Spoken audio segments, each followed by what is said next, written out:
Hello everyone, welcome back to my channel. Spencer TCG here today, and we have a deck list video of Chancellor Palpatine, and it is wild. I don't know what caused me to go in this direction, but I went in it and it works and it's crazy, and I'm super excited to share it with you guys today. This is probably one of my wildest deck videos ever.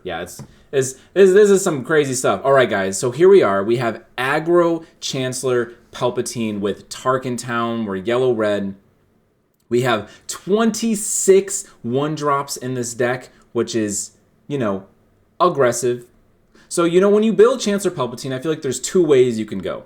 Well, originally I thought there was one way. The one way was that you make a very controlling list. You play, the strongest cards of every color you want to, because, you're good guys and bad guys. Maybe you don't flip every turn, but you try to flip with purpose. I want to play this card, I want to play that card. I want to make the game go really long. That way I'm summoning multiple 2/2s, 3, 4, 5 2/2s. Because if I'm summoning 4 2/2s in a game, that's 8/8 worth of stats. Obviously it's not all together, but 8/8 worth of stats, and that can feel pretty good. So even though I don't have a deploy, I'm getting, lots of stuff, lots of heals, lots of damage, lots of units, and maybe that makes up for it. But on the flip side, you can make this very aggressive, because if you think about turn 5 on 6 resources, if you have flipped 2 times, you would have had drawn 2 cards, healed 4, done 4, and summoned 4/4 of stats, and I do think that's enough. And you get to play on both sides, meaning you get 1-drops of both colors and some of the, the most powerful cards on both sides. So that's what led me to try this deck out. And I've been, adjusting it here, there. I do want to note that the bottom left is not the sideboard, but it is a maybe board, just in case, I don't want you guys to be like, that was the weirdest sideboard I've ever seen, and you stop watching the video. But let's talk about the deck list. Let's get into it. So in terms of actual cards that we want to play on turn 1, we have the Spec Force Soldier, we have Cartel Turncoat, Soldier of the 501st, Wolfpack Escort, 332nd Stalwart, and then we got a couple 2-drops that we can play as well in Sabine, Leia, and Jyn. The idea turn 1 is to play a ground and space unit, or 2 ground units. You really, really, really want to open 2 units on the field, because again, we're an aggro deck.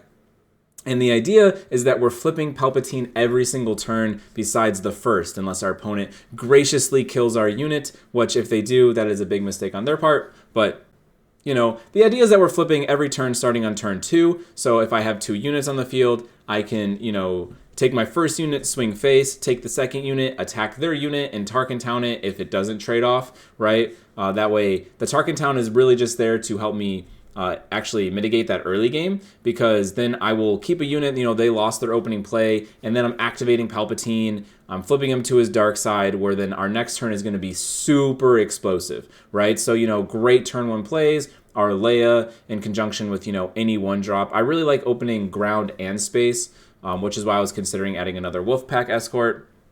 But this list, I feel like it's come a long way, but it is still growing. So do keep that in mind. I think that if you guys test this and play it, you might want to make changes here or there. But this is what I've been pretty happy. A lot of these cards in the maybe board were actually cards that started out in the deck and that I eventually took out. So do keep that in mind. But yeah, opening a ground and space unit feels really strong, because that way you will always have a unit that can attack into their unit and hopefully die. You get into the situations where your opponent plays, a really bad unit or no unit at all. They pass turn 1, they resupply turn 2, and you're like, Spencer, how are you ever going to activate Palpatine if your opponent just doesn't play units? Well, that's a thought that I had, and I was like, well, if I'm an aggro deck and my opponent's just ignoring my units, whatever, I don't need a leader, I'll just kill him anyway, right? That was kind of my idea. And if you look, we're really heavy on the hero cards.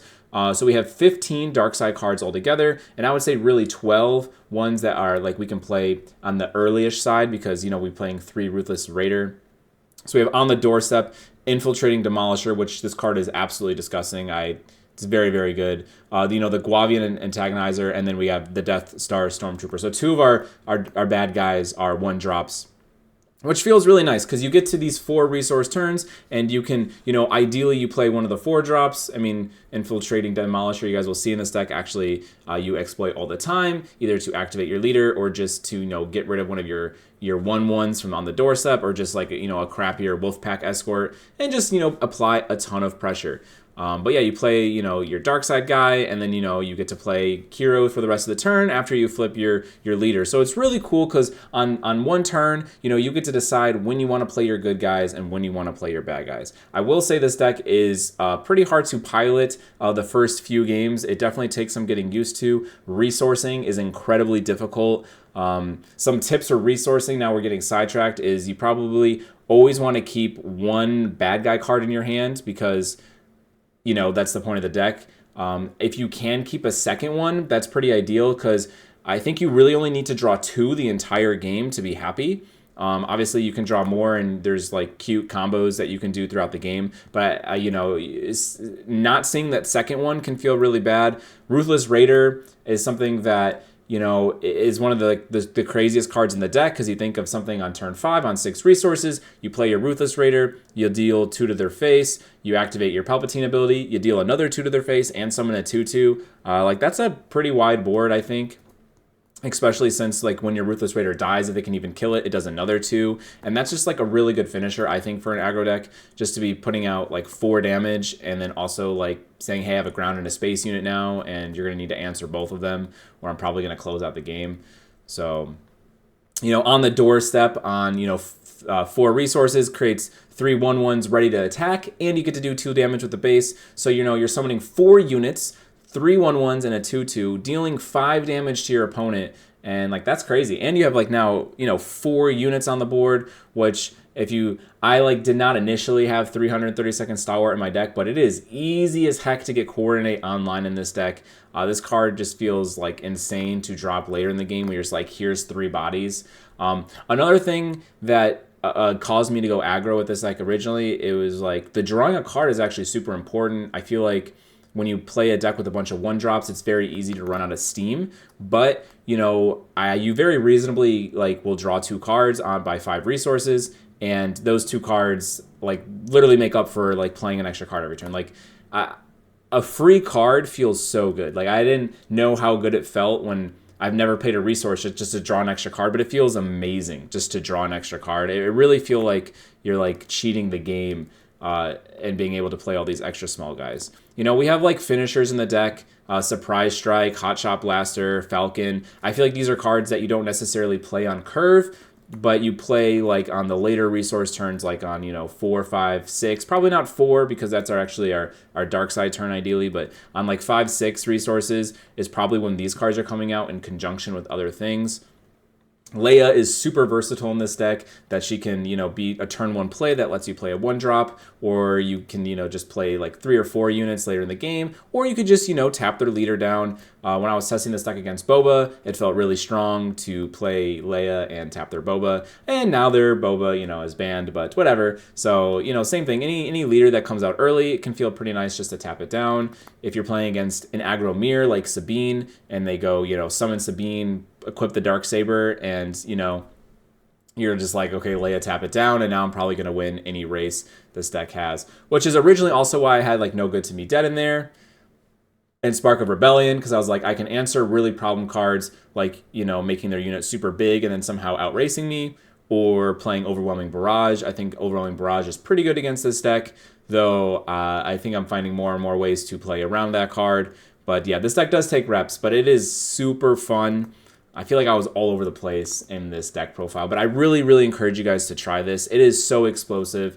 It's going to take multiple reps, though. Like I said, you're going to resource wrong. You're going to be oh, I shouldn't have put that bad guy card there because I need a bad guy this turn. Or so the turn sequencing can be difficult, but I think once you guys get the hang of it, it's going to be a super fun and explosive deck, and I actually think it's competitive.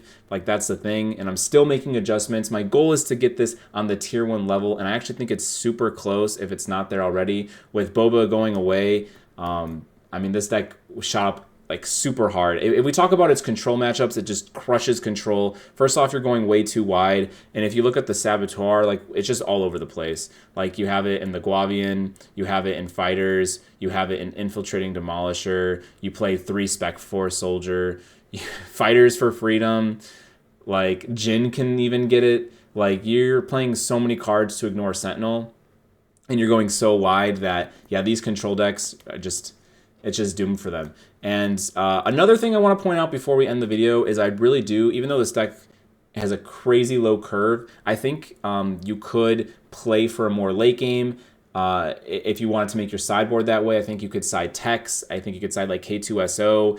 I think if for some reason the matchup requires you, you could be a little bit slower and just have crazy value throughout the game, even though all your cards are super cheap.